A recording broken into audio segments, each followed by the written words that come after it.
pagi warga peradilan.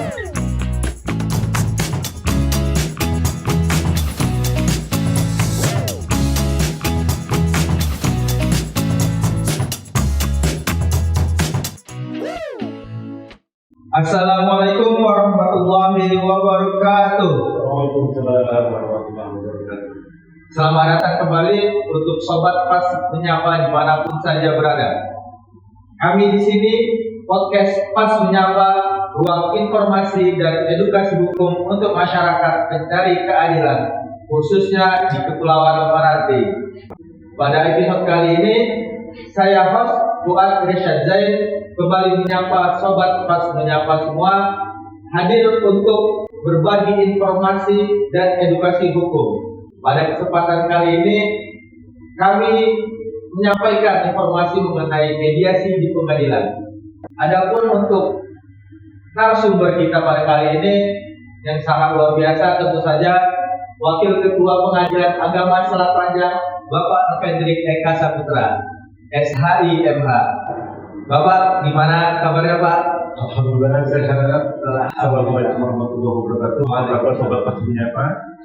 Luar biasa sekali Bapak hadir.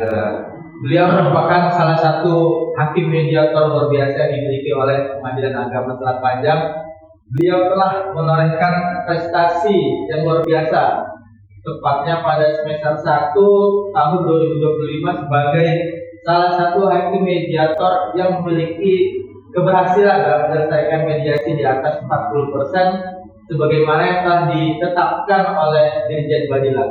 Alhamdulillah, luar biasa sekali Pak Wakil. Alhamdulillah. Terima kasih prestasinya untuk Pengadilan Agama Selat Panjang. Yang berkat dukungan juga dari teman-teman semuanya, sehingga kita berusaha secara maksimal bagaimana kita berupaya setiap perkara yang sifatnya variatif, yang sifatnya perlawanan itu dapat kita selesaikan melalui forum mediasi seperti itu. Alhamdulillah, luar biasa sekali Pak Wakil. Mungkin langsung saja kita mulai Pak Wakil. Ya. Ini kopinya mana? Untuk kopi. Aduh, gimana nih kopi kita nih? Oke, langsung saja Pak Wakil ke pertanyaan pertama. Ini khususnya untuk Sobat Pas Menyapa yang mungkin masih belum mengetahui apa itu mediasi di pengadilan. Apa sih mediasi itu, Pak? Baik, di Sobat Pas Menyapa dimanapun kalian berada, jadi perlu kita ketahui bersama bahwasannya mediasi itu adalah proses penyelesaian sengketa melalui jalur perundingan yang difasilitasi oleh mediator. Jadi mediator di sini ada mediator hakim dan ada mediator non hakim, seperti itu. Jadi di pengadilan. Jadi bagaimana pengadilan di sini, yaitu khususnya di Pengadilan Selat Panjang, itu berupaya berusaha untuk membantu masyarakat dari keadilan untuk menyelesaikan sengketanya melalui jalur mediasi seperti itu.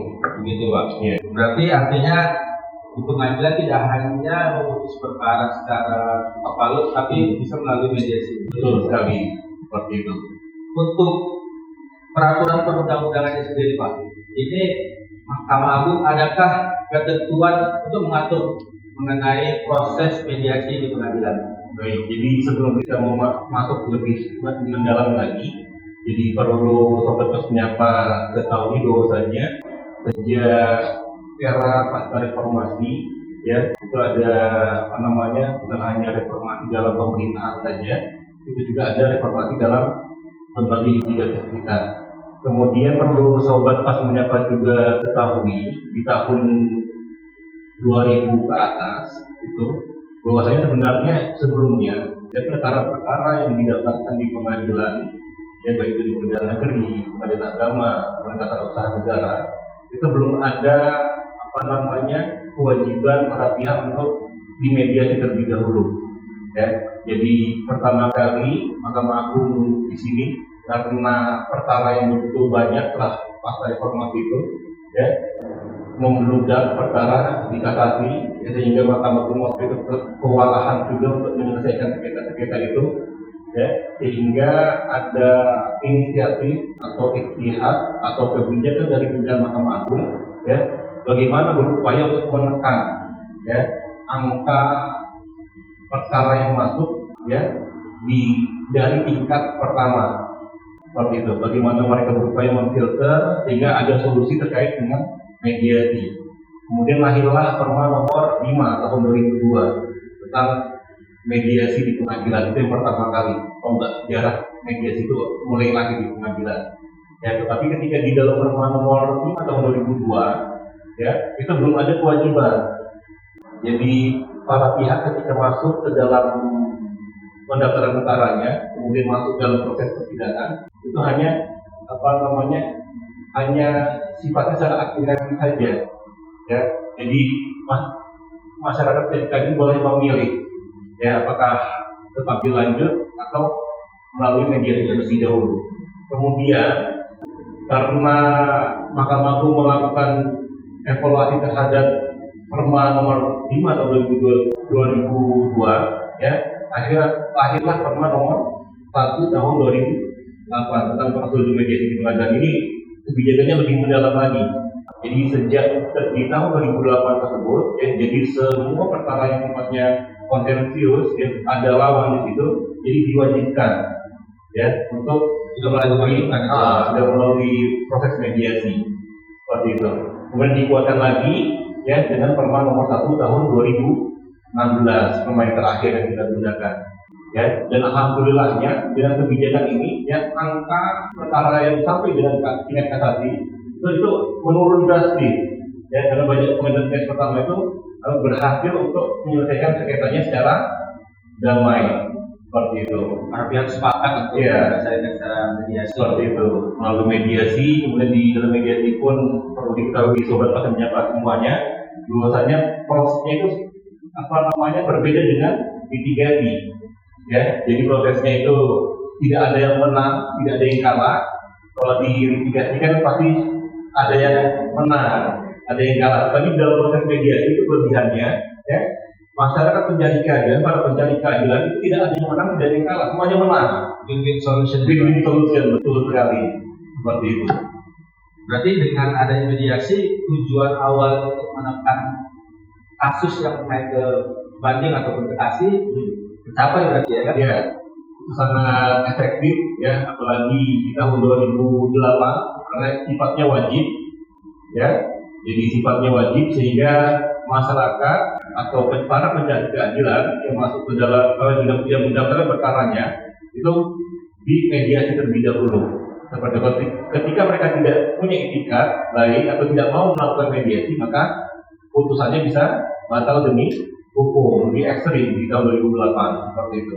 Jadi mau tak mau mereka harus melalui proses mediasi, dan setelah melalui tahapan proses mediasi tersebut, ya, dibantu oleh mediator, ya, ternyata pihak, ya, dengan difasilitasi tersebut dengan solusi-solusi yang ditawarkan oleh mediator, ya, akhirnya banyak yang mencapai kesepakatan damai seperti itu, dan itu mengakibatkan menurunannya angka upaya hukum banding maupun kasasi seperti itu.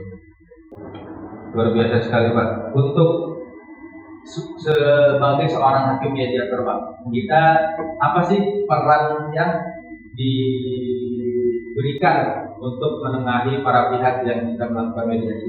Apa peran utama dari seorang hakim mediator? Apakah boleh dia mengintervensi atau membantu, misalnya dasar hukum pihak ini yang membutuhkan Anda, ini pihak lain yang membutuhkan Anda. Apa sih peran utamanya Pak? Baik, jadi itu sebenarnya sudah dijelaskan ya di Perma nomor 1 tahun 2008. Jadi mediator ini sifatnya adalah netral, ya. Jadi kesepakatan yang terjadi di dalam ruang mediasi itu dihasilkan oleh inisiatif dari kedua belah pihak yang bersengketa, ya. Jadi fungsi mediator di sini adalah hanya memfasilitasi saja, ya. Kemudian mempertajam saja ketika ada inisiatif, misalnya ada tawaran yang bersifat positif dari pihak penggugat. Nah, di situ mediator berfungsi untuk memoles, kemudian meyakinkan bahwa memang ini adalah alternatif yang terbaik, ya, yang bisa dipilih oleh pihak, ya, sehingga sengketa itu bisa berakhir dengan damai seperti itu. Sifatnya hanya penengah ya Pak. Iya, Tidak sifatnya penengah. Tidak boleh memihak akan satu pihak. Betul. Dan dia tidak boleh juga mengintervensi. Kemudian mediator pun berkewajiban tidak boleh ada hubungan, ya. Jadi supaya bisa bersikap netral, ya. Jadi memang benar-benar memang dia adalah penengah di dalam mediasi tersebut. Kemudian yang agak unik memang ketika di perkara kebendaan kan seperti itu bisa dijelaskan, tapi di dalam perkara perceraian sebagaimana yang pengadilan agama tangani, ya biasanya hakim mediator lebih melalui pendekatan secara psikologis seperti itu, ya mengingatkan para pihak terkait dengan masa depan anak, mereka sudah punya anak, itu memang yang ketika pengalaman kami sebagai mediator di pengadilan, ya dalam menyelesaikan sengketa, memang sengketa perceraian ini agak sangat sulit ya, karena ini berkaitan dengan masalah hati para pihak. Ya kalau mereka misalnya ada perkara kebendaan, baik itu harta bersama, monogami ya, kemudian perkara baru itu lebih mudah. Ya kita menengahi mereka, kemudian mendorong mereka ya untuk berdamai di antara dua belah pihak dengan membagi terkait dengan benda-benda tersebut dengan adil seperti itu. Tapi kalau masalah hati memang agak susah, sulit ya. Sehingga memang terkadang memang kita harus memahami terkait dengan psikologis pihak tersebut, ya. Sehingga bagaimana dengan ketekunan dan kesabaran mediator tersebut, hingga mereka bisa mengurungkan niatnya untuk bercerai seperti itu. Ya, memang prosesnya memang seperti itu, ya. Memang butuh keahlian, ya, butuh kompetensi di sini, memang tidak sembarangan untuk menjadi mediator atau mediator dalam perkara perceraian. Ya kemudian mediator pun dituntut untuk memahami psikologis para pihak tersebut seperti itu. Karena juga seorang yang akan menjadi mediator harus memiliki sertifikat mediator, benar begitu? Betul. Berarti artinya mediator di Pengadilan Agama Skala Panjang semuanya telah memiliki sertifikat mediator. Jadi sobat pas menyapa tidak usah khawatir jika ingin menyelesaikan perkaranya melalui mediasi. Karena memang mediator yang ditunjuk oleh ketua pengadilan ya semuanya sudah bersertifikat seperti itu. Baik Pak, untuk berdasarkan pengalaman Bapak nih sebagai salah satu mediator terbaik pada tahun 2025, apa sih kunci utama keberhasilan mediator untuk memfasilitasi para pihak agar selesai perkaranya di tahap mediasi? Ya, jadi ada beberapa treatment yang kita gunakan dalam proses memediasi para pihak. Itu yang pertama adalah memang keikhlasan mediator tersebut. Ya, ketika masuk ruang mediasi, bagaimana mediator tersebut mempunyai hati yang ikhlas dan benar-benar tulus untuk membantu para pihak itu untuk menjadi kesepakatan perdamaian. Ya, jadi memang benar-benar harus dituntut sabar karena yang datang ini kan orang yang bermasalah. Ya, jadi bagaimana mediator di sini mempunyai keikhlasan, ya, niat yang tulus untuk membantu para pihak tersebut, itu yang pertama. Kemudian yang kedua, ya, memang juga harus ada etikat juga baik dari para pihak. Ya, para pihak itu harus beretikat baik sehingga ketika masuk dalam ruang mediasi, ya, tidak timbul bentuk-bentukan. Ya, jadi memang masuk ke ruang mediasi tersebut dengan niat yang benar-benar murni, ya, untuk menyelesaikan sengketanya seperti itu. Kemudian yang ketiga memang perlu juga, ya, sarana itu mendukung juga. Jadi kalau mediasi itu nyaman, ya, pihak pun tidak semakin suntuk atau tidak semakin penat dalam mediasi tersebut kan. Karena mediasi pun mempengaruhi sekali dengan situasi dan suasana hati ya para pihak tersebut. Ya. Tapi kalau ruang mediasi itu rapi, sejuk tempatnya, asik dingin, sehingga hati pun dingin juga seperti itu. Kemudian langkah-langkah yang berikutnya juga, ya, memang butuh adanya skill kompetensi yang tadi saya sampaikan. Ya, mediator ini, ya, bukan hanya masuk ke ruang mediasi itu dengan kosong saja, ya, tidak punya ini, butuh kesabaran, butuh keikhlasan dan kompetensi yang cukup mumpuni. Ya, apalagi dan mediator pun harus bisa memahami psikologis para pihak. ya dia maunya ke arah yang mana, ya kemudian merangsang mereka untuk melahirkan sebuah inisiatif yang bisa yang baik, kemudian yang bisa menjadi penengah sehingga pihak yang lawannya mau berdamai di situ. Dan terkadang juga memang mediator itu harus mempunyai opsi-opsi juga yang ditawarkan. Jika misalnya di dalam forum mediasi tersebut ternyata buntu, ya mereka tidak punya alternatif untuk menyelesaikan sengketa. Jadi mediator pun dituntut untuk memahami terkait dengan masalah konflik mereka, kemudian memberikan opsi-opsi tawaran-tawaran pada para pihak, ya opsi A kemudian ketika pihak ditawarkan tidak mau ada opsi B, opsi B ditawarkan pihak tidak mau ada opsi C, seperti itu. Jadi seperti itu sehingga pada akhirnya mereka mau berdamai seperti itu. Begitu ya sobat pas menyapa. Tiap hari mungkin bahkan tiap tahun tentunya perkara-perkara itu mungkin akan lebih kompleks, tidak seperti mungkin sebelum-sebelumnya. Tentunya ini akan menuntut seorang hakim mediator untuk selalu meningkatkan kompetensinya. Untuk Bapak sendiri sebagai seorang hakim mediator, Jadi memang mediator handal ini tidak lahir secara instan, ya pasti butuh proses, ya. Jadi seperti saya sudah menjadi mediator kurang lebih selama 13 tahun, masuk 15 tahun di tahun ini, dan memang itu dibentuk oleh pengalaman-pengalaman. Ya, bagi kami sebagai mediator ini sudah berpindah-pindah, ya.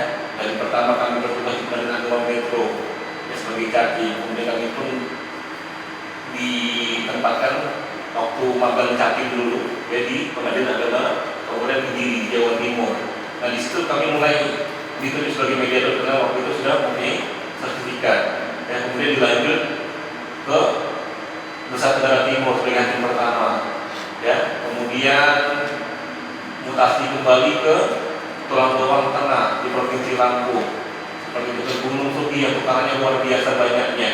Ya, sampai pada akhirnya di saat panjang memang itu butuh pembentukan yang proses yang cukup lama untuk mematangkan bagaimana kita dapat mengolah kata-kata kita, yang kita bisa berkomunikasi dengan para pihak, ya dengan baik. Ya ketika biasanya memang di dalam proses mediasi tersebut, ya pihak ini kadang-kadang ada yang sering menyeletuk, ya ada kata-kata yang sering menyerang. Ya disinilah keahlian mediator tersebut untuk memframing kata-kata tersebut. Yang awalnya menjadi kata-kata negatif, yang tadi sudah mulai terpancing, akhirnya ketika mediator itu memframing, ya itu menjadi positif kembali, ya sehingga konflik itu tidak semakin meruncing. Nah, seperti itu. Jadi memang butuh keahlian, ya, dan itu pun lahir dari pengalaman-pengalaman, ya. Dan semakin orang itu sering menjadi mediator, otomatis kemampuannya, ya, kompetensinya akan terus meningkat. Dan dibutuhkan juga memang, ya, di sini Mahkamah Agung juga sudah mempunyai kebijakan melalui kebijakan Mahkamah Agung. Jadi rata-rata ya hakim khususnya yang untuk saat ini memang diprioritaskan untuk mengikuti sertifikasi sebagai mediator di pengadilan. Di situ memang kita dibekali kompetensi yang cukup, ya, untuk bagaimana ya bisa menengahi, kemudian ada belajar untuk memframing kata-kata, kemudian ada juga teknik-teknik dalam proses mediasi, ada kaukus juga di dalam proses mediasi. Ketika backlog, ya pihak itu, ya kita bisa mengkaukus, ya jadi memisahkan memberikan waktu yang sama pada para pihak. Misalnya pihak tergugat dikasih waktu 15 menit, tergugat tunggu di luar terlebih dahulu sehingga nanti bisa keluar, ya sehingga mediator nanti bisa paham.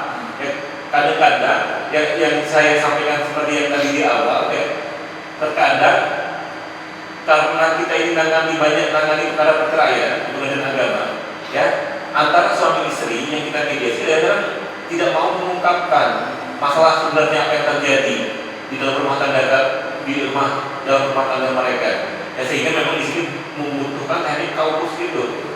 Ya sehingga mediator dapat menggali, ya dapat mendalami, ya ternyata apa sih masalah yang ada dalam rumah tangganya.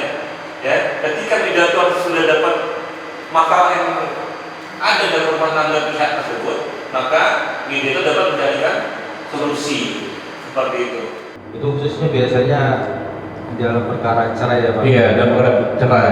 Dan itu memang cerai itu memang sangat berat sekali. Iya. Seperti itu, ya. Karena emosi kalau sudah memuncak, Iya. bikin lagi logika ya Pak. Ya baik, perlu juga sobat pas menyapa ketahui ya, karena rata-rata yang mau di pengadilan agama Saat Panjang, mau di pengadilan agama seluruh Indonesia ini rata-rata pihak yang datang ke pengadilan untuk perkara cerai ini adalah rata-rata orang-orang yang menengah ke bawah. Mereka ini kan yang bertahun-tahun mereka sudah bermasalah dalam rumah tangga, ya tapi mereka terkendala biaya, ya mereka menahan hati mereka, ya menguatkan hati mereka, ya sampai puncaknya, ya akhirnya mereka baru datang ke pengadilan. Rata-rata memang sudah kronis, kalau sudah istilah medisnya ya. Jadi tahap kritis ya Pak? Sudah di tahap kritis, ya sehingga memang butuh kesabaran tadi saya bilang. Ya, butuh kesabaran, butuh ketekunan, butuh keikhlasan ya, untuk terus mengupayakan, ya. Apalagi di situ sudah ada anak, ya. Karena ketika suami dan istri bercerai, otomatis anak ini akan menjadi korban dalam pernikahan tersebut. Pasti akan merembet ke belakang terus ya Pak? Betul.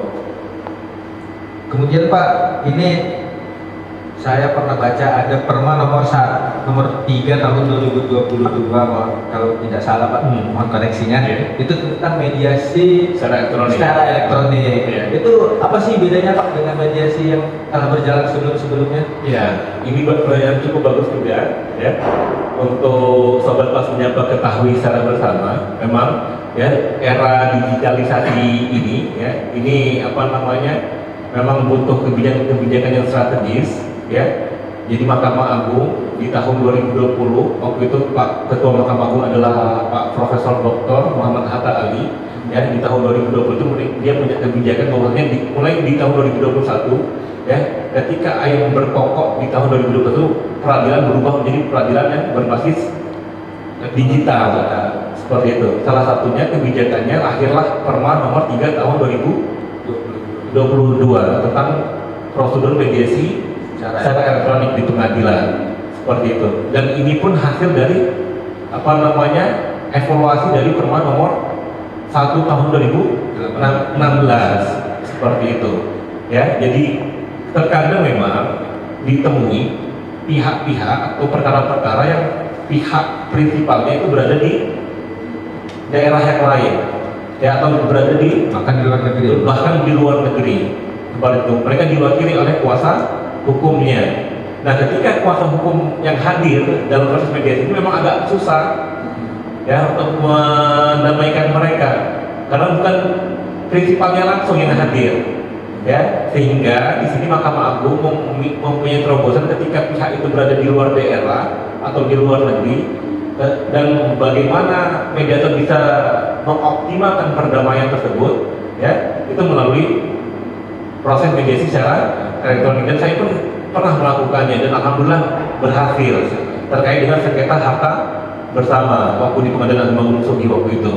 Ya, jadi pihak tergugatnya ini mantan suami dan istri, ya, yang berperkara. Istrinya menggugat harta gunung gini karena dikuasai semuanya oleh suaminya, dan suami ini adalah kerjanya kontraktor, ya, istrinya di Lampung, suaminya berada di Jakarta karena sedang ada proyek di sana, seperti itu. Dan suaminya tidak boleh cuti waktu itu, ya, tidak bisa ngambil cuti, ya, sehingga waktu itu memang dengan lahirnya Perma nomor 3 tahun 2022 itu kita ketika dalam proses mediasi kita hadirkan secara elektronik, dan alhamdulillah hasilnya maksimal sekali. Alhamdulillah luar biasa sekali. Artinya jarak tidak membatasi kita. Dengan kecanggihan teknologi sekarang, tentu saja itu akan membantu proses peradilan untuk para pihak yang mungkin terkendala dalam masalah jarak ataupun biaya.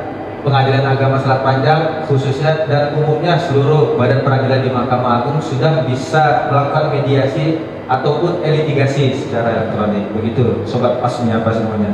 Iya, dan apalagi rata-rata memang karena kita ini berbatasan dengan negeri jiran, ya, Malaysia dan Singapura, rata-rata memang masyarakat di Pengadilan Agama Selat Panjang ini, yang di wilayah Kabupaten Kepulauan Meranti ini memang rata-rata banyak bekerja di negeri jiran tersebut, banyak kerja di Malaysia, banyak kerja di luar negeri. Ya, sehingga memang kita bagaimana kita berupaya ya mengimplementasikan perma itu. Waktu itu di tahun 2023 kalau tidak salah waktu itu ada mediator Pak Ubed ya, itu melakukan mediasi secara elektronik seperti itu. Jadi bagi sobat pas menyapa ya yang ingin berperkara di pengadilan agama Selat Panjang, ketika memang suami atau istrinya berada di luar negeri, jadi jangan khawatir ya, kita akan bantu ya untuk kita mediasi secara elektronik seperti itu. Oke Pak, tak terasa sepertinya sudah lumayan panjang podcast kita Pak. Kalau gitu ya, Mungkin tak terasa ya. Padahal tak ada kopi. Karena tak ada kopi jadi terasa kayaknya ada yang kurang ya Pak. Mungkin terakhir Pak, ada pesan-pesan penutup untuk sobat pas menyapa semuanya untuk tentang bagaimana proses mediasi itu merupakan keputusan yang bijak dalam proses peradilan. Baik, jadi untuk sobat pas menyapa, jadi kami akan mengetengahkan firman Allah Subhanahu wa taala di dalam Al-Qur'an. Bismillahirrahmanirrahim. Asluhu khair. Damai itu kan indah. Allah sudah nyampaikan kepada kita ya sebagai umat Islam ya. Karena rata-rata orang berperkara itu dan agamanya adalah beragama Islam. Jadi damai itu indah ya. Jadi bagaimana teman-teman yang punya permasalahan ya, baik itu dalam sengketa kebendaan ya antara keluarga, pastikan rata-rata itu karena ini adalah perkara yang kita tangani adalah perkara hukum keluarga ya, khususnya hukum keluarga Islam ya, rata-rata pasti yang sengketa antara sama keluarga sendiri ya. Jadi bagaimana kita berupaya ya ketika damai itu bisa dihadirkan ya, itu akan banyak aspek yang akan terlindungi ya, hubungan kekeluargaan akan semakin dekat, tidak semakin jauh kalau bisa berhasil didamaikan ya, karena ini tak ada yang menang, tak ada yang kalah, win-win solution yang dihadirkan ya. Jadi kata-kata yang hari ini yang akan kita sampaikan adalah asluhu khair ya, damai itu adalah indah. Seperti itu. Kata-kata hari ini Pak Waka, asluhu khair, damai itu baik. Alhamdulillah Pak, terima kasih banyak atas ilmu dan sama-sama pengalamannya kepada sobat pas menyapa semuanya. Terkhusus saya banyak sekali belajar kepada Pak Waka. Terima kasih Pak. Semoga dengan adanya podcast ini sobat pas menyapa semuanya dapat memiliki informasi yang luas dan edukasi hukum bagi para pencari keadilan semuanya, khususnya untuk di Kepulauan Meranti. Alhamdulillah, terima kasih kepada sobat pas menyapa semuanya. Terima kasih atas telah menonton. Jangan lupa subscribe, like, and comment. Terima kasih. Assalamualaikum warahmatullahi wabarakatuh. Waalaikumsalam warahmatullahi wabarakatuh.